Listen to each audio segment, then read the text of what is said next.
अस्सलाम वालेकुम and hi everyone. आज का हमारा टॉपिक है reactivity of vinyl halides, reactivity of allyl halides और रिएक्टिविटी ऑफ बेंजाइलिक हैलाइड्स। तो चलिए स्टार्ट करते हैं रिएक्टिविटी ऑफ विनाइल हैलाइड से। तो अराइल हैलाइड के जैसे जो विनाइल हैलाइड्स हैं ये रेजोनेंस शो करते हैं।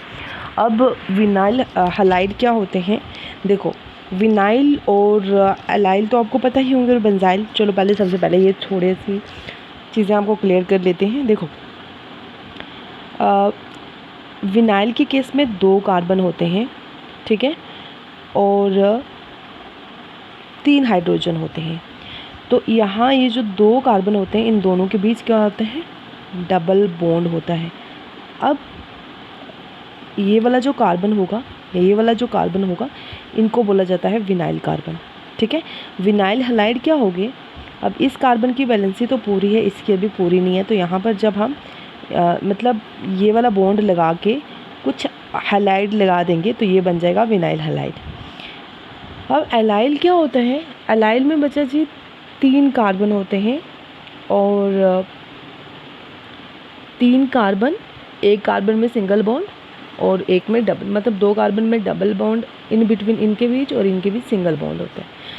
तो 3 कार्बन और 5 हाइड्रोजन होते हैं, ठीक है।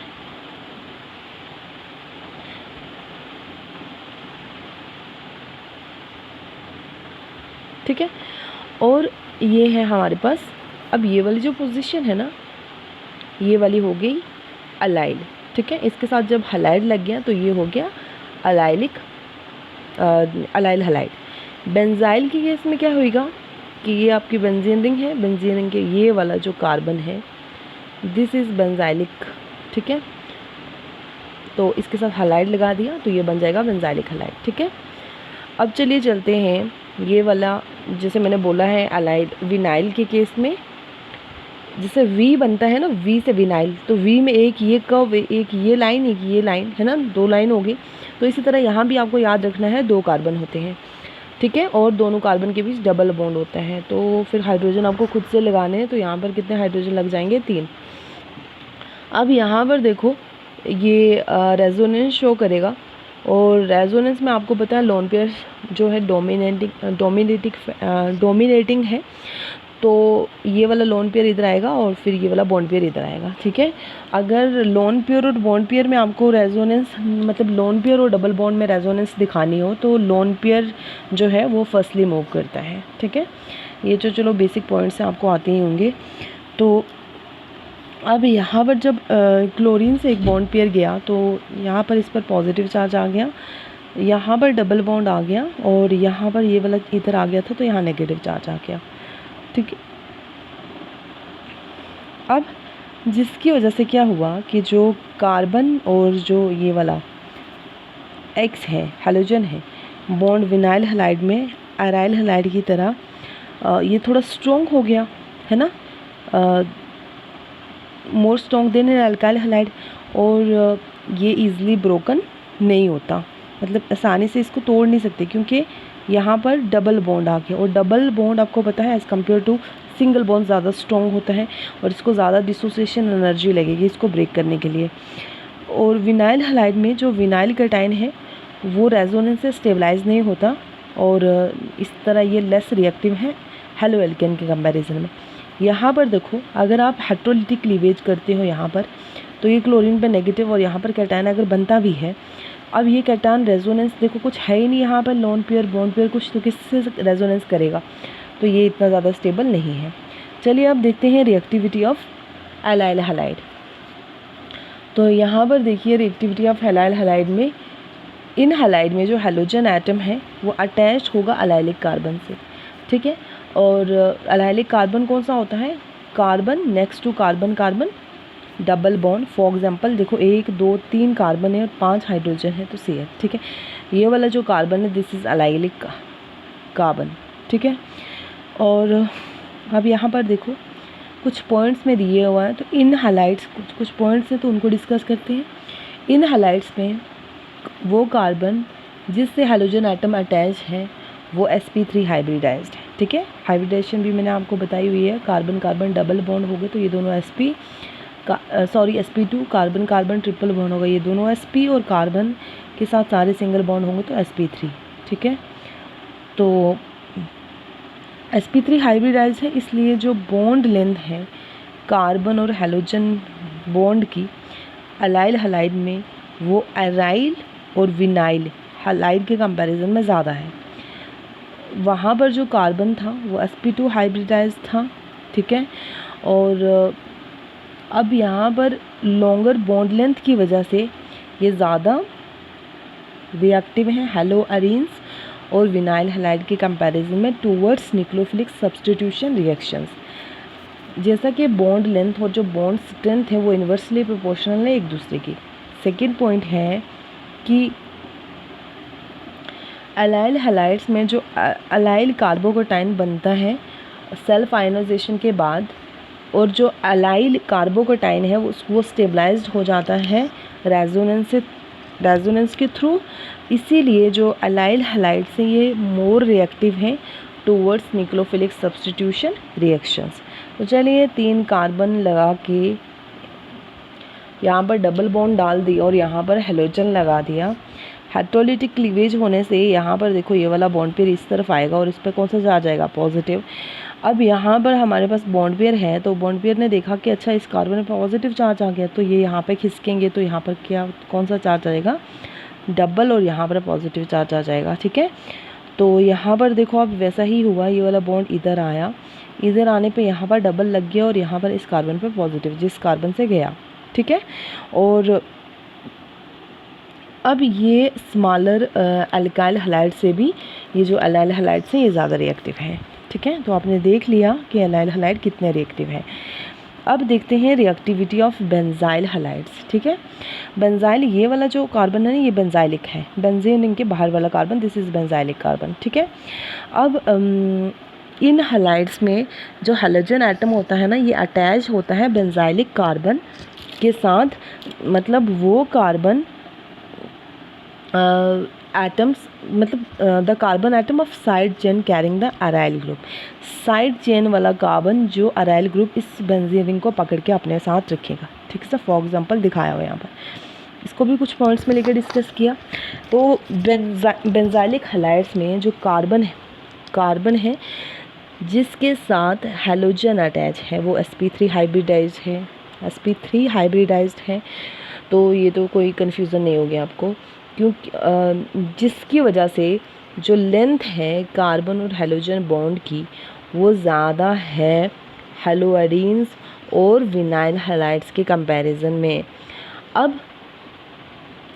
अब यहाँ पर देखो sp3 में जो s का कैरेक्टर होता है दैट इज़ वेरी लेस, मतलब s परसेंटेज कैरेक्टर, तो less percentage s character of carbon atom, इसकी जो इलेक्ट्रोनेगेटिविटी है वो लो होगी। क्यों, जितना ज़्यादा s कैरेक्टर होगा ना, अगर 50% s है 50% p है, उसमें s बराबर है। अगर मान लो किसी में जैसे 75% s कैरेक्टर है, 25% जो है वो p है, तो s की मतलब जितना ज़्यादा s कैरेक्टर होगा उतनी ज़्यादा इलेक्ट्रोनेगेटिविटी होगी, ठीक है। तो सबसे ज़्यादा जो s कैरेक्टर है वो sp में होता है, फिर sp2 में उसके बाद, और फिर लीस्ट होता है sp3 में, ठीक है। तो यहाँ पे अब आप देखिए कि जो s कैरेक्टर वो कम है और इसकी इलेक्ट्रोनेगेटिविटी कम है, ठीक है, जिसकी वजह से कि जो डाइपोल मोमेंट है बेंजाइलिक हलाइड का वो विनाइल और अराइल के कंपैरिजन में ज़्यादा है, क्योंकि जो डाइपोल मोमेंट है वो डिपेंड करता है इलेक्ट्रोनेगेटिविटी डिफरेंस, जो कार्बन और जो हेलोजन एटम के बीच का जो इलेक्ट्रोनेगेटिविटी डिफरेंस है इस पे डिपेंड करता है, ठीक है।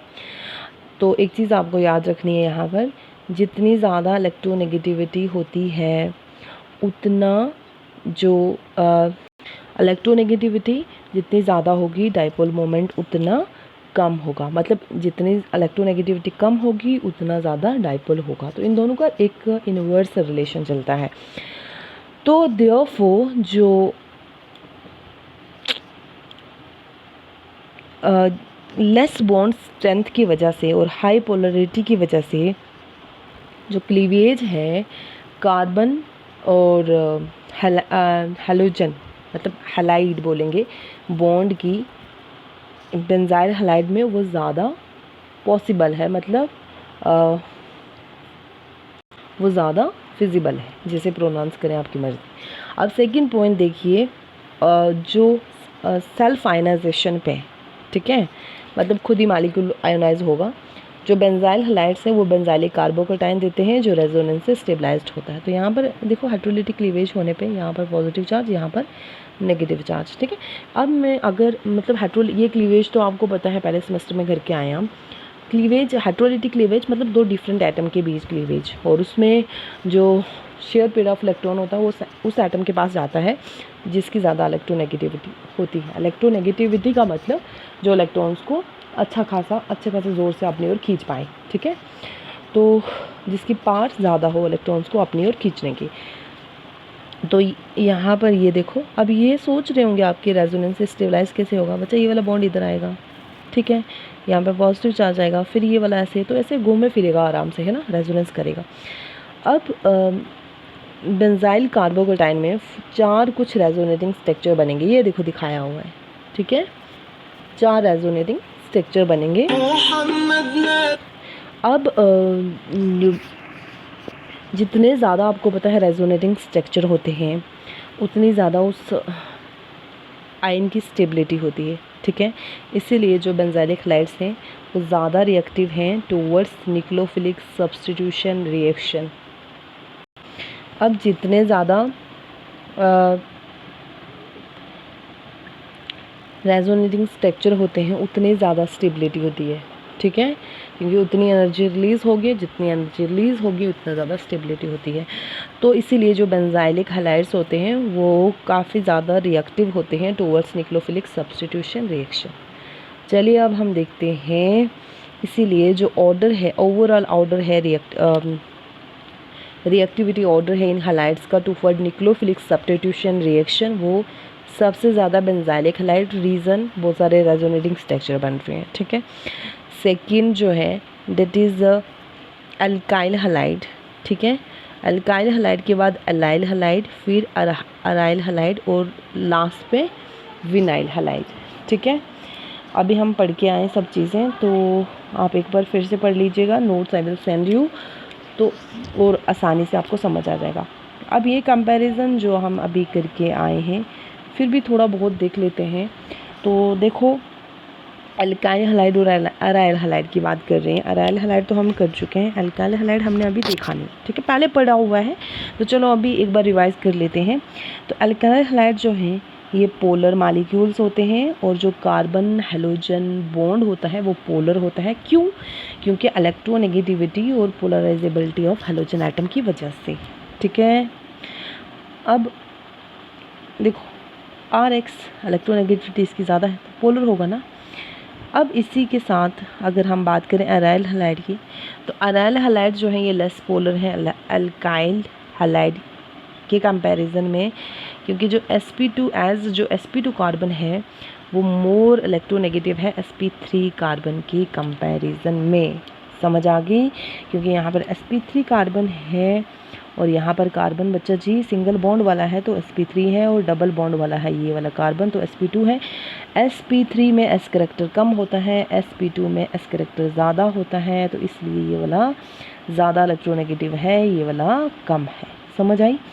चलिए अब दूसरा पॉइंट देखते हैं कि carbon to which halogen is attach, जो उस कार्बन से जिस कार्बन से हैलोजन अटैच है वो स्लाइटली इलेक्ट्रो पॉजिटिव है और जो हैलोजन है वो स्लाइटली इलेक्ट्रो नेगेटिव है, जिसका नतीजा ये होगा कि जो इलेक्ट्रॉन डेफिशिएंट कार्बन होगा, मतलब जिसकी वजह से क्या हो जाएगा, इसका नतीजा ये निकलेगा कि जो कार्बन है वो इलेक्ट्रॉन डेफिशिएंट बन जाएगा, और जैसे ही ये कार्बन इलेक्ट्रॉन डेफिशिएंट बन जाएगा तो ये न्यूक्लियोफिलिक सब्स्टिट्यूशन की तरफ ज़्यादा रिएक्टिव हो जाएगा। वहीं अगर हम अराइल हैलाइड की बात करें तो इनमें कोई भी कन्वेंशनल न्यूक्लियोफिलिक एरोमेटिक सब्स्टिट्यूशन नहीं होती, क्योंकि जो कार्बन हैलोजन बॉन्ड है उसमें डबल बॉन्ड कैरेक्टर है। तो जैसे ही बच्चा जी वाला लोन पेयर यहाँ आएगा तो ये नेगेटिव चार्ज यहाँ आएगा।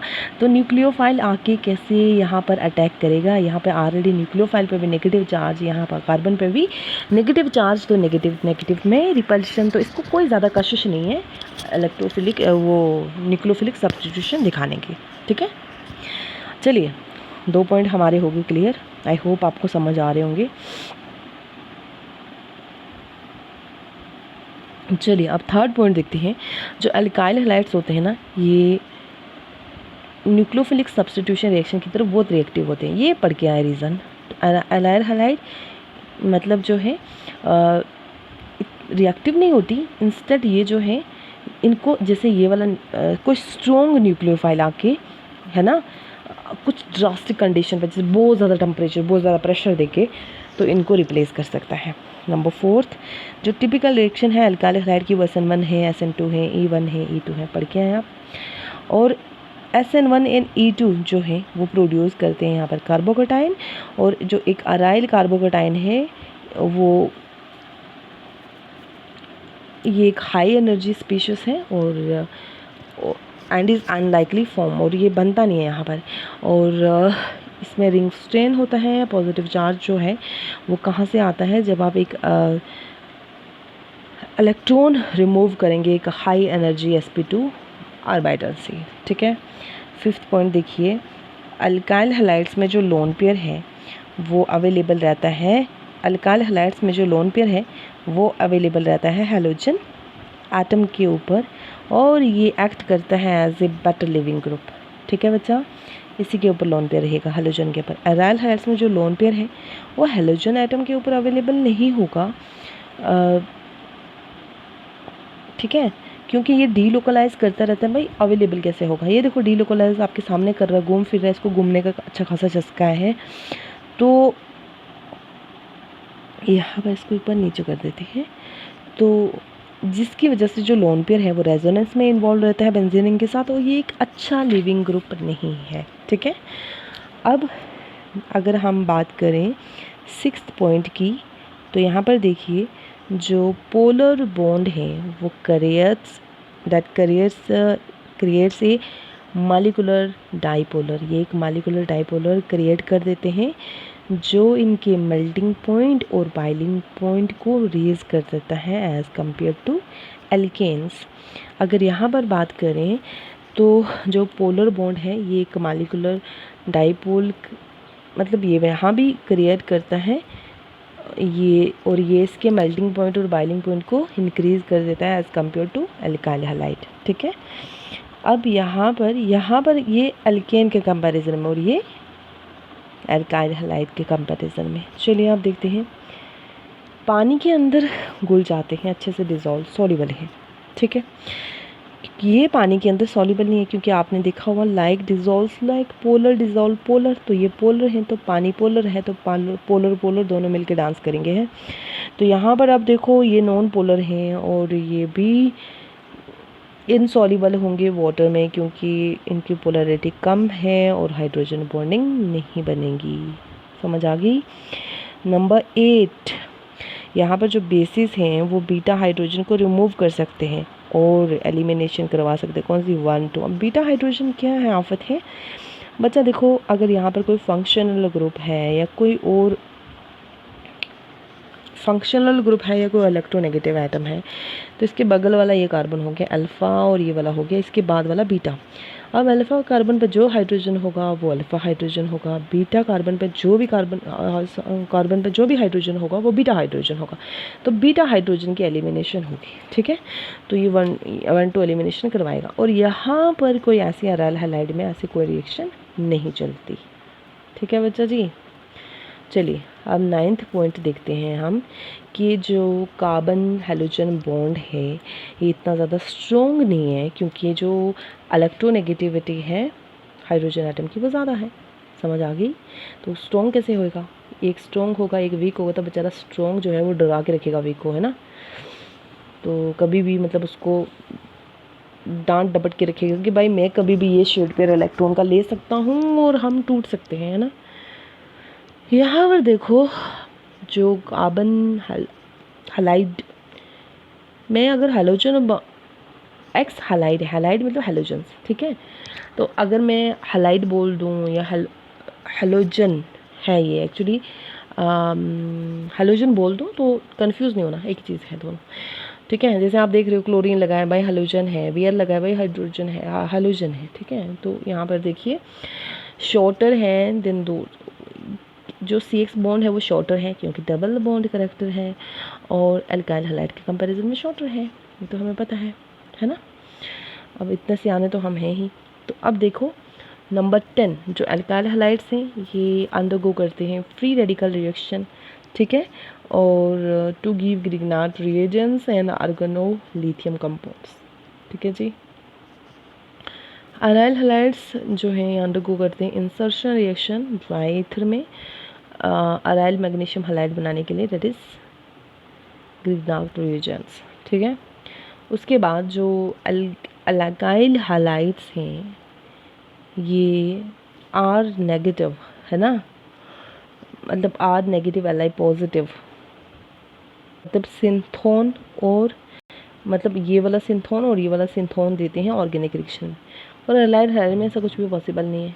कंक्लूजन की बात करें तो जो अल्काइल हैलाइड्स हैं वो मोर रिएक्टिव हैं अराइल हैलाइड्स के कंपैरिजन में। जो स्ट्रेंथ है कार्बन हैलाइड मतलब हैलोजन बॉन्ड का वो काज करता है aryl halide to react very slowly, ठीक है।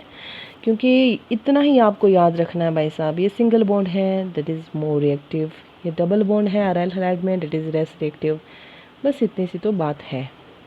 अब एक चीज़ और जो मैंने यहाँ पर स्किप कर दी, ये वाला सिंथोन, ठीक है। रेट्रोसिंथेसिस है एक अलग सा यूनिट है, उसमें ये जो है ये एक हाइपोथेटिकल यूनिट है, ठीक है।